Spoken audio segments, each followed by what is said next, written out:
If you're going to follow the path that your parents followed, you're not going to ever become rich. You need modern ways to make money, modern wealth creation. The wealth creation methods that you're going to hear from older people simply don't work anymore, such as property investment. Of course, the older generation will say, save your money, put it in a savings account, get a mortgage. Sure, that worked for them. They were getting 4% interest on savings.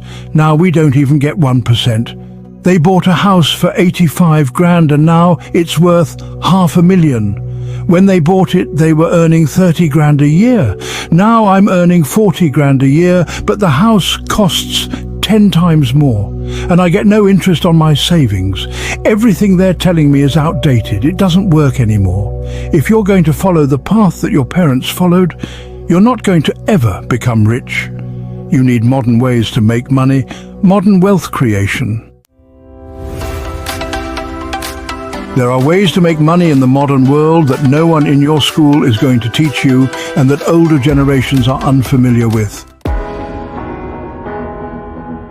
One of the key ways is monetizing attention. There are plenty of ways to do it, like utilizing platforms such as TikTok. A 16-year-old kid is making $45,000 a month from his TikTok account. He figured out how to get attention.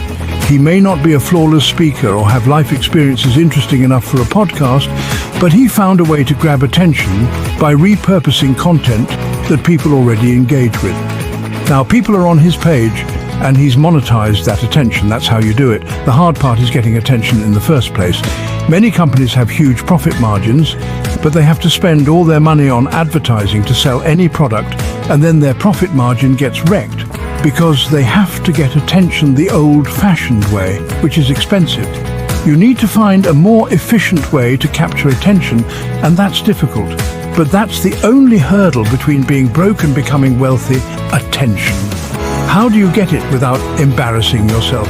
No one buys from someone they can't respect. For me, I've had a very eclectic life and I'm good at speaking. I have a lot of stories and I can talk in a way that shows I know what I'm talking about. That's how I get attention. But if you don't have that, it's difficult. You have to find a way. There's a time when it comes to working smart, but most people try to do the smart work before they do the hard work. It's like talent. You don't notice if you're talented until you've put in the hard work. You don't get to see your talent until you're in the top 1%, and then you realize you have a gift. You have to do the hard work first. If there's no hard work, there's no smart work. Some people say, I work smart, not hard, so I only need to work an hour a day. If working smart gets you a lot done in an hour, then you should work smart for 12 hours a day and get 12 times the work done. I am an absolute believer in hard work. I have all this money and all I do is work. My entire life is work. This podcast is work. Every meeting, every engagement, even going to the gym is work because it's all part of maintaining my life and credibility. People don't want to see life that way. They want work-life balance and leisure. But if you want to win, you have to outwork the person who is willing to do nothing but work. It's player versus player. If you're going to sit there and say, I don't want to work more than an hour a day, the person who does is going to beat you. No matter how smart you are, there's always someone equally smart working more hours than you. That's just the nature of the game. This is why we need to talk about passive income. The concept of passive income is often misunderstood. It's not about being a scam, it's about the mentality toward it. Everyone loves the idea of making money while they sleep, but if you have no money and you're talking about passive income, you're missing the point. You should focus on making active income first. There's no such thing as 100% passive income. You're always going to have to check on it, maintain it, and manage it in some way. The idea that people with no money are already concerned with making money without working is amazing to me.